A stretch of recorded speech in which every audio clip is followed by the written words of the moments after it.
Hello दोस्तों, आपका स्वागत है आपके अपने यूट्यूब चैनल मगअप क्लासेस पर।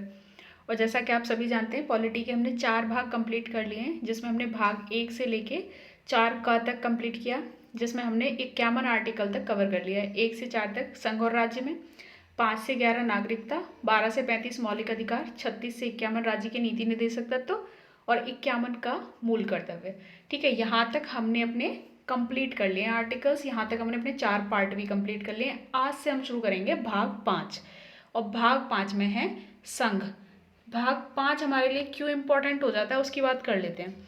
देखो, आपने अगर भाग 5 को स्किप कर दिया ना पॉलिटी में, आपका इधर से राष्ट्रपति गया। ठीक है, भाग 5 में हम कितना कितना पढ़ने वाले हैं। राष्ट्रपति पढ़ेंगे, उपराष्ट्रपति पढ़ेंगे, प्रधानमंत्री, मंत्रिपरिषद, महान्यायवादी, संसद, बजट, ये सब कुछ हमें भाग 5 में पढ़ना है। अगर आपने भाग 5 स्किप कर दिया तो आपके आधे से ज़्यादा पॉलिटी के क्वेश्चंस जो हैं वो नहीं बनने वाले। तो इसीलिए भाग 5 को बहुत डिटेल में और बहुत अच्छे से और बहुत पेशेंस के साथ पढ़ेंगे तो आपके आधे से ज़्यादा क्वेश्चंस पॉलिटी के भाग 5 से बनते हैं हर एक पेपर में। तो ठीक है, आज हम अपने भाग 5 का पहला टॉपिक राष्ट्रपति शुरू करेंगे, और उसके लिए हम एक ट्रिक भी लेके आए हैं, तो देख लेते हैं। देखिए, इससे क्या होगा, आपको लाइन से आपके आर्टिकल से याद हो जाएंगे, और ये ट्रिक याद रहेगी तो आपको लाइन से हर एक काम आपको इनका राष्ट्रपति का याद रहने वाला। पकानी कोका द्वयोदशम। ठीक है, आपको याद रखना है पकानी कोका द्वयोदशम। पा से पद, का से कार्यपालिका का प्रधान, नि से निर्वाचन, पकानी ये 3 हो गए। कोका, को से कोटा, का से कार्यकाल।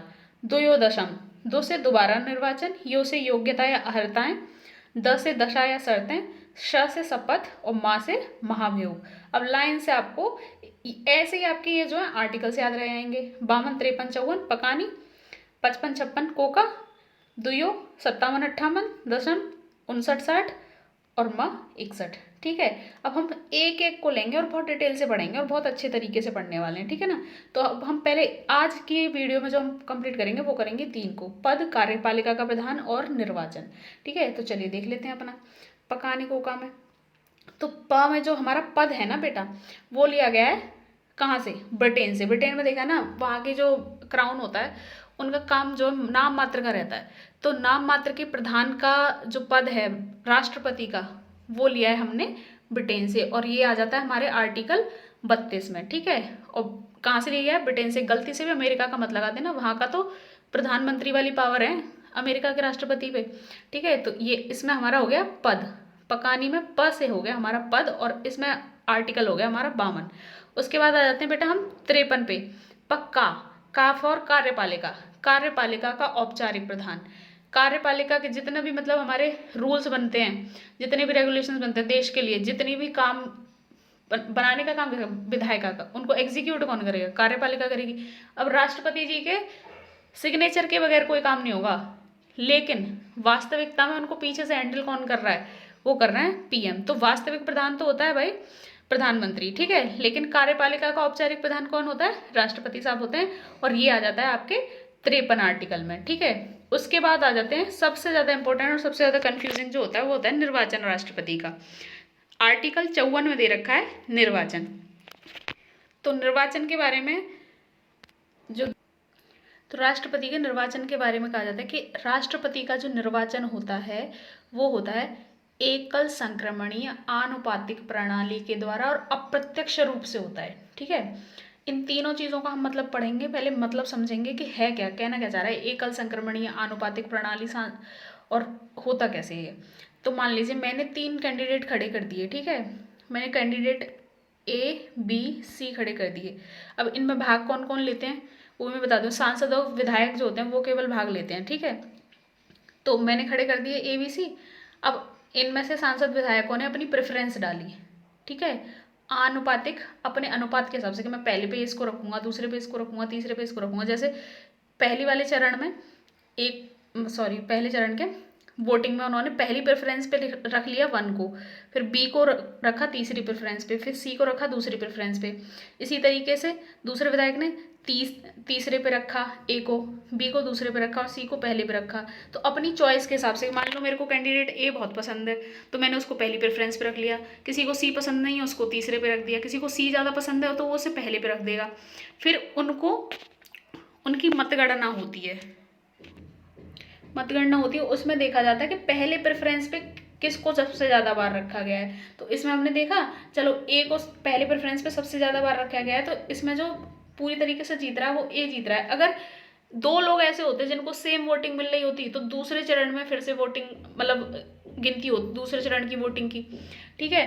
तो अनुपात के हिसाब से जब दिया जाता है एकल संक्रमणीय का मतलब है कि जैसे अब ये बी वाला हार रहा है बिल्कुल और सी वाला भी टोटल हार रहा है, तो इन दोनों के वोट भी किसको मिल जाएंगे, ए वाले को, जीतने वाले को मिल जाते हैं। तो ये होती है एकल संक्रमणीय प्रणाली, ठीक है ना, एकल संक्रमणीय आनुपातिक प्रणाली। अब ये बात समझो कि ज़्यादातर ये होता है कि फर्स्ट राउंड में ही राष्ट्रपति का चुनाव कंप्लीट हो जाता है, लेकिन केवल एकमात्र चौथे राष्ट्रपति जो थे हमारे बीवी गिरी, उनके समय में द्वितीय चरण की जो मतगणना करवानी पड़ गई थी क्योंकि वो पहले चरण में टाई हो गया था 2 कैंडिडेट्स के बीच में, ठीक है।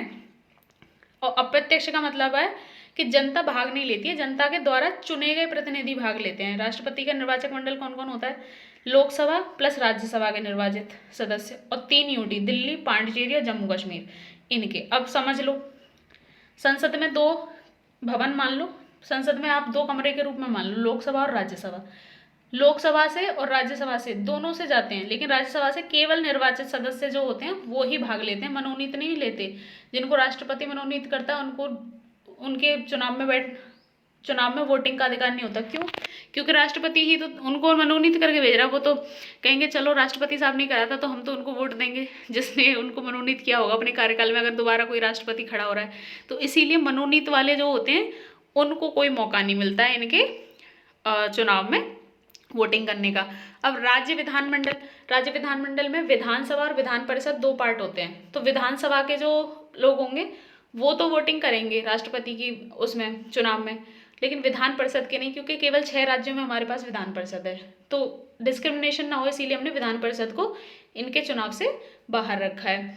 तो ये आज के हमने 3 चीज़ें क्या क्या पढ़ी, इनको दोबारा से एक बार देख लेते हैं।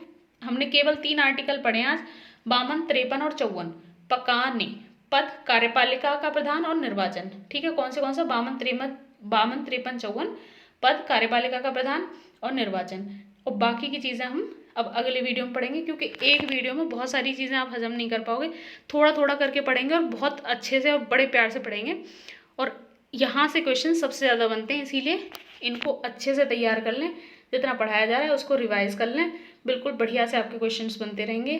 Thank you so much for watching, और लाइक शेयर एंड सब्सक्राइब कर दें, जितना हो सकता है उतना वीडियोज़ को शेयर करें। Thank you so much.